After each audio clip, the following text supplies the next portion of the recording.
Hello everyone, welcome back. Hope आप सभी की पढ़ाई अच्छी चल रही होगी।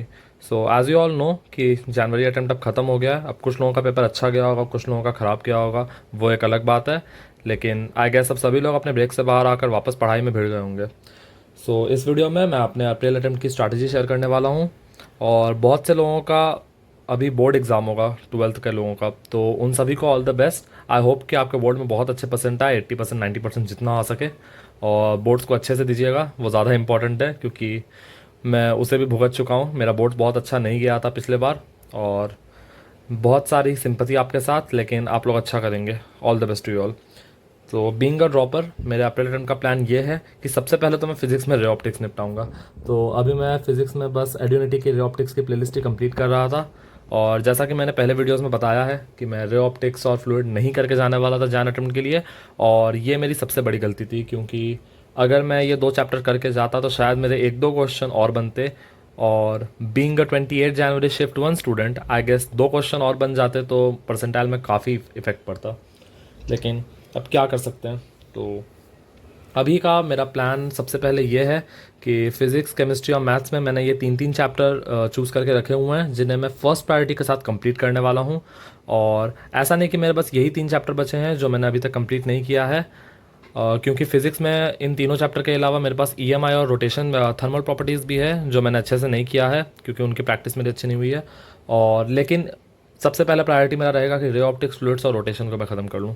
सिमिलरली केमिस्ट्री में तो मैंने पूरा सिलेबस ऑलमोस्ट कर ही लिया था, एक बायोमोलिक्यूल्स छोड़ के। तो बस बायोमोलिक्यूल्स रटूंगा अब अभी से ही, ताकि लास्ट में मतलब ज़्यादा लोड ना पड़ जाए मेरे ऊपर। और इक्विलिब्रियम मैंने कंप्लीट किया था, इसके मैंने थोड़े क्वेश्चंस भी लगाए थे, लेकिन आई गेस वो कम पड़ गए, क्योंकि इसके क्वेश्चन सॉल्व करने हैं मुझे एग्ज़ाम में बहुत बहुत मतलब दिक्कत हुई। और मैथ्स में प्रोबेबिलिटी और कोनिक सेक्शन मेरे पहले प्रायोरिटी है, क्योंकि कोनिक सेक्शन मैंने नहीं किया अच्छे से, और इसके काफ़ी क्वेश्चंस आ रहे हैं हर एक शिफ्ट में। सो आई गेस ये ट्रेंड अप्रैल में भी कंटिन्यू होना चाहिए। वैसे ट्रेंड और एनटीए का इस साल कुछ ज़्यादा अच्छा मेल बैठा नहीं, क्योंकि एनटीए ने सारे ट्रेंड्स की धज्जियाँ उड़ा दी। और जो टीचर्स और हम लोग फॉलो करते थे ब्लॉक स्टार्ट मतलब block wise priority wise chapters करना, वो सब कुछ इस बार धरा का धरा रह गया। तो अब कुछ नहीं कर सकते हैं। इसके अलावा मैंने कल रात को ही बैठ के ये अपने अप्रैल अटेम्प्ट का ये प्लानर बनाया है, ये कुछ ऐसा दिख रहा है। और इसमें मैंने बस वही बेसिक चीज़ें लिखी हैं कि सिलेबस कंप्लीट करना है, उसमें क्या क्या करना है, रिवीजन करना है, उसमें क्या क्या करना है। बेसिकली मैं रिवीजन के लिए मोस्टली डिपेंडेंट हूँ मॉक टेस्ट पे। और टेस्ट की बात की है तो टेस्ट का मेरा प्लान ये है कि 1 फरवरी यानी कि कल से लेकर 23 फरवरी तक मैथन को क्विज़र का RPYQ आने वाला है। तो RPYQ is revise PYQs। Anoop sir ने बताया था कि ये कुछ हाई लेवल के क्वेश्चंस रहेंगे 2025 पैटर्न पे बेस्ड। और अब पता नहीं कि ये डायरेक्टली पिछले साल के कुछ अच्छे PYQs रहेंगे या फिर उनको मॉडिफाई करके अलग से कुछ टेस्ट बनाया है। लेकिन ये रिवीजन के लिए काफ़ी अच्छा है और थोड़े अच्छे लेवल की प्रैक्टिस हो जाएगी, तो क्यों नहीं। अगले 23 दिन में ये 20 टेस्ट मुझे देने हैं। बीच में 3-4 टेस्ट मिस होंगे क्योंकि मेरे घर पे रिलेटिव्स भी आ रहे हैं, लेकिन I will try to give this. और उसके अलावा मैं 5 से 8 मॉक टेस्ट देने वाला हूँ 2025 जनवरी के, क्योंकि ये बहुत इंपॉर्टेंट है अप्रैल के लिए, क्योंकि पैटर्न ऑलमोस्ट सेम ही रहेगा। आई नो क्वेश्चन का लेवल थोड़ा और बढ़ सकता है या फिर कम हो सकता है, लेकिन मोर और लेस आई गेस सेम ही रहेगा। अब एनटीए का कुछ भरोसा नहीं है, लेकिन फिर भी इतना तो कर ही सकते हैं। ये मेरा अभी तक का प्लान है। और हाँ, मैंने क्योंकि क्विज़र की मतलब मैथन को की टेस्ट सीरीज़ ली है, तो प्लीज़ अब कोई कमेंट मत करना कि ये टेस्ट सीरीज़ मैं मतलब अपलोड कर दूँ पब्लिकली, क्योंकि एक तो पहला बात, स्क्रीनशॉट लेना अलाउड नहीं है इस ऐप पे। मैं जब भी स्क्रीनशॉट लेने जाता हूँ तो वो ब्लैक हो जाता है, मतलब मेरे खुद के यूज़ के लिए भी मैं नहीं ले सकता हूँ स्क्रीनशॉट, तो शेयर करना तो दूर की बात है। और उसके अलावा इसमें मेरे जीमेल और फ़ोन नंबर दोनों डिस्प्ले में रहते हैं। कोई भी आंसर देखूँ या फिर कोई भी क्वेश्चन सॉल्व करूँ, इवन टेस्ट देने के टाइम, तो अगर मैंने उसे शेयर कर दिया तो फिर मेरी सारी पर्सनल डिटेल्स ही बाहर आ जाएंगी, तो फिर बचेगा ही क्या। सो सॉरी टू ऑल अगर किसी को बुरा लगा हो तो, लेकिन मैं इस टेस्ट को शेयर नहीं कर सकता हूँ। तो आगे बढ़ते हैं। उसके अलावा मेरा प्लान है कि 3 मार्च के बाद मैं 15 QFT दूंगा, और जो भी बचे हुए टेस्ट रहेंगे 2025 के, उनको मॉक्स के एज अ मॉक दे दूंगा। मतलब मैं 2025 के कोई भी PYQ को मतलब चैप्टर वाइज सॉल्व नहीं करने वाला, मैं सबको एज अ मॉक टेस्ट ही दूंगा। तो ये है मेरे टेस्ट का स्केड्यूल। उसके अलावा मैंने फिजिक्स, केमिस्ट्री, मैथ में मुझे और क्या क्या एरियाज़ पर काम करने की ज़रूरत है वो लिखा है, और क्या क्या मुझसे मिस्टेक हुई है इस अटेम्प्ट में और पिछले बार में। उन सबको डिटेल में लिखा है, मतलब उतना डिटेल में नहीं है लेकिन आई गेस सबको वो लिखना चाहिए। और मैं भी अभी दूसरे बुक में वीडियो बनाने के बाद फिर लिखूंगा कि चैप्टर वाइज मेरे क्या मिस्टेक्स रहे और किस किस एरिया में मैं इम्प्रूव कर सकता था। ये ओवरऑल मैंने बेसिक बेसिक बातें लिखी हैं, जैसे कि फ़िज़िक्स में मेरा सबसे पहला प्रायोरिटी में रहेगा कि वो 4 चैप्टर जो रिमेनिंग है उनको कंप्लीट करूँ। फिर मैं टॉप पीवाईक्यूज़ करने वाला हूँ जो एड्यूनिटी ने शेयर किया था, वो भी मैंने बहुत अच्छे से नहीं किया था, मतलब किया था कंप्लीट 2 बार, लेकिन उसका रिवीजन मैं अच्छे से नहीं कर पाया था, तो उसको करूँगा। फिर 2020 के सारे पीवाईक्यूज़, और हाँ फिर एस सी वर्मा मैं सॉल्व करने वाला हूँ। और क्योंकि इस बार एस सी वर्मा काफ़ी ट्रेंड में है, बहुत सारे टीचर सजेस्ट कर रहे हैं कि एस सी वर्मा को सॉल्व करो, और मैंने काफ़ी टाइम तक किया भी था इसे सॉल्व, लेकिन पता नहीं फिर मुझे लगा कि शायद पेपर इजी आ रहा है तो ज़्यादा टाइम वेस्ट करके फिजिक्स में फ़ायदा नहीं है। ये भी मेरे एक मिस्टेक थी जो मैंने लिखा भी है कि टेकिंग क्वेश्चंस लाइटली, तो बहुत ज़्यादा ही लाइट में मैंने लगता है फिजिक्स ले लिया, इसलिए फिजिक्स बहुत ज़्यादा अच्छा नहीं किया इस बार, लेकिन I will try to improve that.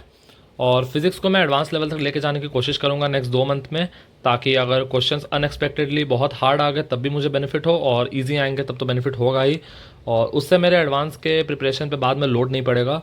तो फिज़िक्स में अभी से ही एडवांस के पीवाई को सॉल्व करना स्टार्ट कर दूंगा अप अंटिल आई थिंक 15 मार्च तक। 15 मार्च के बाद सिर्फ रिवीजन। और केमिस्ट्री में भी सबसे पहला प्रायोरिटी रहेगा मेरा सारे चैप्टर्स को कंप्लीट करना और रिवीजन करना, क्योंकि केमिस्ट्री में बहुत सारे चैप्टर है और रिवीजन नहीं किया तो इनऑर्गेनिक और ऑर्गेनिक भूलने की बहुत ज़्यादा चांसेस है।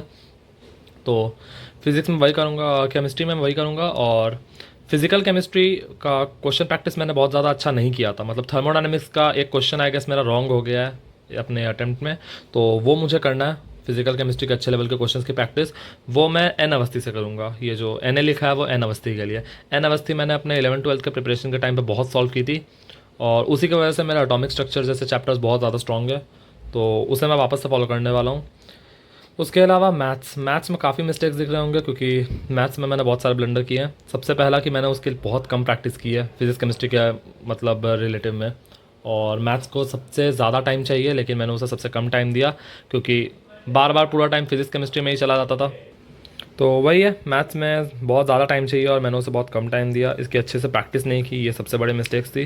तो सबसे पहला मेरा टारगेट यही रहेगा कि अगले 1 महीने जो भी चैप्टर्स मैंने कर लिए हैं, मैंने आई गेस 12 क्वेश्चंस के लायक तो चैप्टर कर ही लिए हैं, तो उन सभी को मैं प्रैक्टिस करूँगा और स्पीड सॉल्विंग करने की कोशिश करूँगा, ताकि अगर पेपर और भी ज़्यादा लेंदी आ जाए तब भी मैं क्वेश्चन जल्दी सॉल्व कर पाऊँ। इस बार क्योंकि मैथ्स में मैंने 6-7 क्वेश्चन मार्क फॉर रिव्यू करके रखा था, लेकिन लास्ट में टाइम ही नहीं मिला, इसलिए मैं उसे अटेम्प्ट नहीं कर पाया। ये दिक्कत मेरे पूरे प्रिपरेशन के टाइम ही रही है कि मैथ्स में लास्ट में टाइम ही नहीं मिल पाता है, कितना भी मतलब जल्दी फिजिक्स केमिस्ट्री कर लूँ तब भी। और मेरे अटेम्प्ट में तो फिजिक्स केमिस्ट्री बहुत हार्ड आया था, तो मैथ्स में बस यही है। उसके अलावा मेरे डेडलाइन के 4 पार्ट्स हैं। पहला है 1 फरवरी से 3 मार्च तक, तो 1 फरवरी से 3 मार्च के बीच में मैं जितना भी रिमेनिंग सिलेबस है उसे कंप्लीट करने वाला हूँ, और केमिस्ट्री का तो रिवीजन साथ साथ में चलता ही रहेगा, और मॉक टेस्ट के थ्रू अपना रिवीजन करने वाला हूँ इस पीरियड में। 3 मार्च से लेकर 15 मार्च तक मैं अपना फर्स्ट और मोस्ट डिटेल रिवीजन करने वाला हूँ, ये मैंने अभी तक सोचा है ऐसा ही है। और 15 मार्च से 1 अप्रैल तक सेकंड या थर्ड रिवीजन जितना हो पाए वो करूँगा। और चैप्टर का सीक्वेंस, अगर किसी को क्यूरियोसिटी हो कि मैं चैप्टर किस सीक्वेंस में करने वाला हूँ, तो सीक्वेंस की तो बैंड बजा दी है एनटीए ने, लेकिन फिर भी I will follow block strategy. Block strategy मैंने पिछले बार भी फॉलो किया था और मुझे इससे थोड़ा बेनिफिट मिला है। इसमें शायद आपको दिख रहा होगा कि मैंने रेड से मार्क किया बहुत सारे चैप्टर्स को, तो ये या तो वीक चैप्टर्स है या फिर इन्हें मैं पहले प्रायोरिटी में ख़त्म करने वाला हूँ, इसलिए इन्हें पहले मार्क कर दिया मैंने। और इसमें अब मैं प्रायोरिटी वाइज कुछ भी नहीं करने वाला, अब मैं सारे ही चैप्टर पूरा 100% सिलेबस टारगेट करूँगा, तो ब्लॉक स्ट्रैटेजी को फॉलो करना है मुझे। उसके अलावा फ़िज़िक्स में I will still recommend and follow Edunity. Edunity ने ये सेकेंड अटेम्प्ट के लिए फुल सिलेबस का ये अपना निकाल दिया प्लानर, तो इसे ही बस फॉलो करने वाला हूँ। उन्होंने भी इस बार सारे चैप्टर्स को मिक्स कर दिया है ताकि कोई भी प्रायोरिटी ऑर्डर में कोई बच्चा फॉलो ना करे, तो मैं भी बस वही करूँगा। इन्होंने भी एस सी वर्मा सजेस्ट किया, तो एस सी वर्मा तो करना ही पड़ेगा अब। सो आई गेस दैट्स इट, इतना ही है अभी करने के लिए। और जितने भी लोग 12th में हैं वो लोग ज़्यादा स्ट्रेस ना लें, क्योंकि 12th में भी जाके मतलब अधिकतर लोग 12th से ही रैंक लाते हैं। और मेरी बेस्ट विशेज़ है आप सभी के साथ, बस बोर्ड अच्छे से देना और बोर्ड में अच्छे परसेंट लाना, क्योंकि वो बहुत ज़रूरी है बाकी एग्ज़ाम्स के लिए भी। सो ऑल द बेस्ट आप लोगों को, और जो ड्रॉपर है मेरी तरह उनके लिए तो स्पेशल प्यार है ही। तो बस पढ़ाई करते रहिए, अपना पूरा हमें इस बार देना है अप्रैल अटेम्प्ट के लिए। जो भी इस बार गड़बड़ हो गई, जो भी कमी रह गई, वो सब हमें अप्रैल अटेम्प्ट में निकाल देना है और IIT में मिलना है। सो एवरीबडी बाय बाय, मिलते हैं नेक्स्ट वीडियो में। #AimIIT।